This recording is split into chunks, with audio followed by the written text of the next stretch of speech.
Good evening, Pat Deery, and welcome back to the Garage Theatre. You're Thanks, always Hayley. a very welcomed face to see around the place. Thank you very much. Thank you. Now, Pat, you're doing something completely different for us tonight, aren't you? Yes, doing something that I have never done before. Well, I have done before, but I have never done for camera or never. I'm reading a short story this evening called Books Are Curious. That's what I'm reading. Okay. Now, can you tell me who wrote it, Pat? This story was written by the illustrious, the wonderful Hugh Barney O'Brien from Coot Hill. And he really has been, in many different ways, a great inspiration to me in my lifetime. A wonderful man.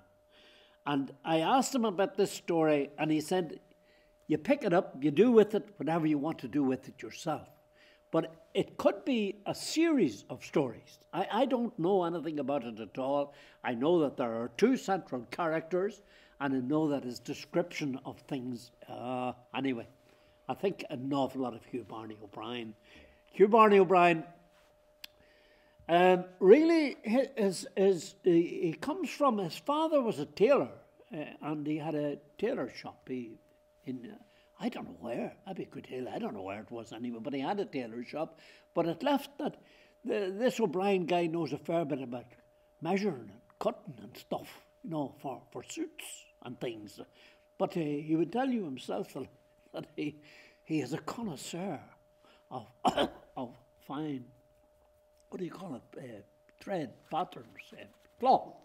Yeah. But anyway, he worked there for a while.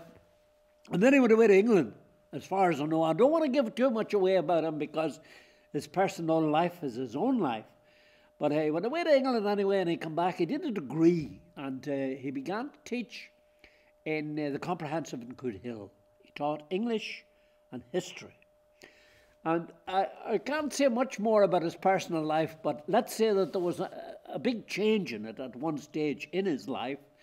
And he just changed. Hugh Barney changed. Now, before he changed, he had done a fair bit of acting, amateur acting here and there. But he graduated from that, funny enough, into, he got an agent in Dublin. And he graduated from amateur acting into actually taking part in films. And at one stage, I do know, he was invited to Wales for 6 weeks to take part in a major film. And it was the choice up in the air between teaching and being a film star. And he went down on the family side to teach because he was sure of the money. Whereas, as you know, and the other is quite precarious because you don't know where the money is coming from. But from that then he continued, and I know because I've been speaking to people, just a wonderful teacher. But I would know that from him anyway.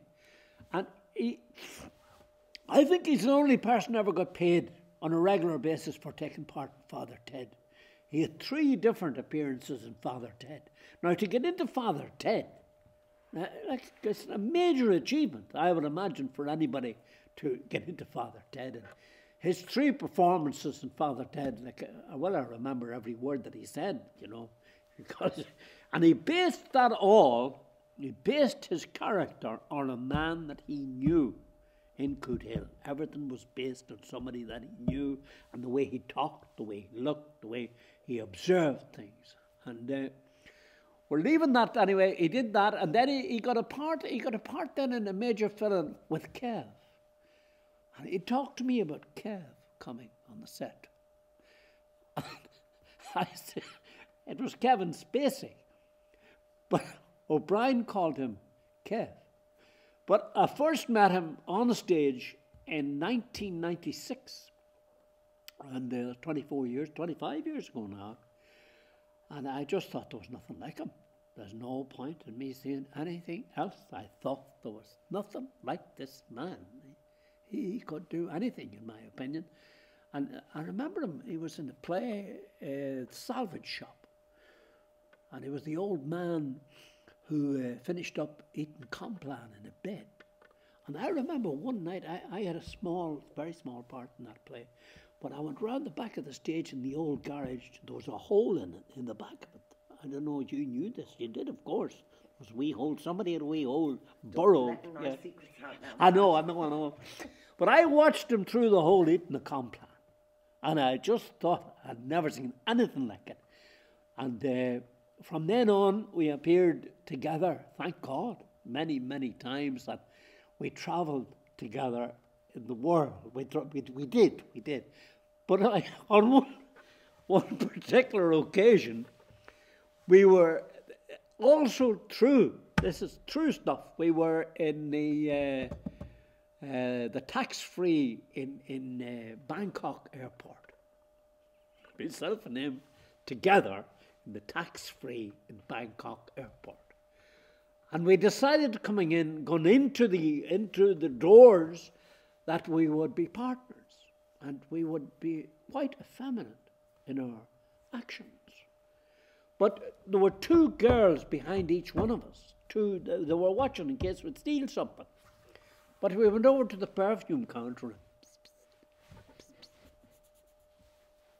did it all. Then we went to the scarf counter. And then we did the Morecambe and Wise thing down the aisle. He was just terrific.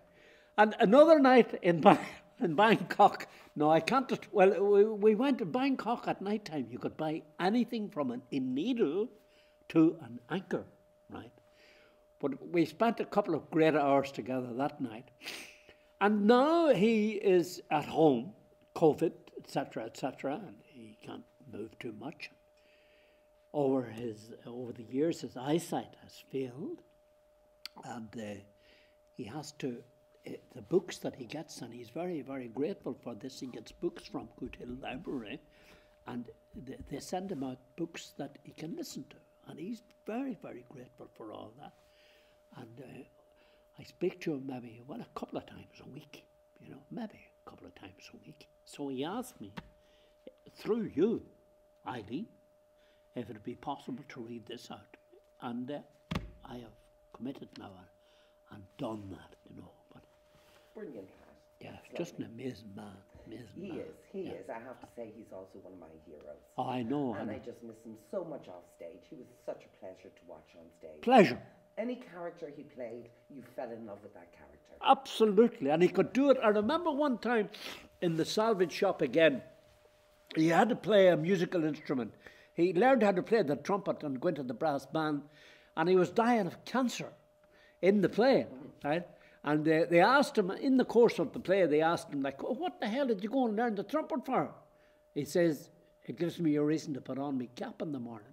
And I just never forgot them particular lines.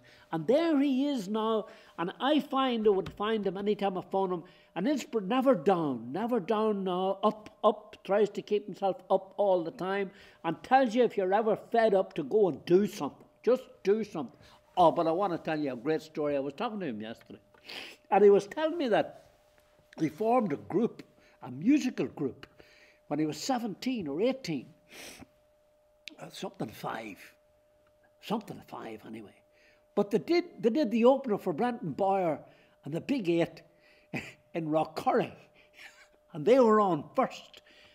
And all they had on the stage, there was five of them. He was playing the washing board. Another guy was playing spoons, right? And there was one fellow with the guitar, he said, and two other boys, they could play nothing. But they thought they were a skiffle group, and this is what they were at. And I asked him, what did you get for it? Because, I like money. He said they got 10 bob a piece, which was an amazing amount of money. But anyway, he told me that they had then, that he played in, I couldn't believe that he formed this group. But I thought it was an amazing story. But then he nearly did everything. He really nearly did everything. And he was the first man to... Eileen, I'm only starting. We were in New York one time. And he was just saying, do you like perfume? I said, I didn't know anything about perfume. But he would be into all these guys, you know, the real guys that make the real perfume, because they're not perfume. What do you call it? Aftershave and all that kind of stuff. But anyway, he was really into that, and he was really into dressing well. He always dressed well, you know. Just a great man, Eileen. And now this, and I hope to God we get another few from it. It just would be magnificent, especially if you can follow this up. This is good stuff, I think, but it took me a while to understand it. You know, just takes a wee while. Well, Pat, I'm looking forward to that now tonight. And maybe, you know, anyone out there watching, if you want to hear more of the story, just let us know. And yeah. I'm sure you'd be willing to come in and Oh, read more for us, Pat. I think in the year, yes, this Garrett Theatre. Yes, Eileen. Lovely. Thanks, Pat. Thank you very much.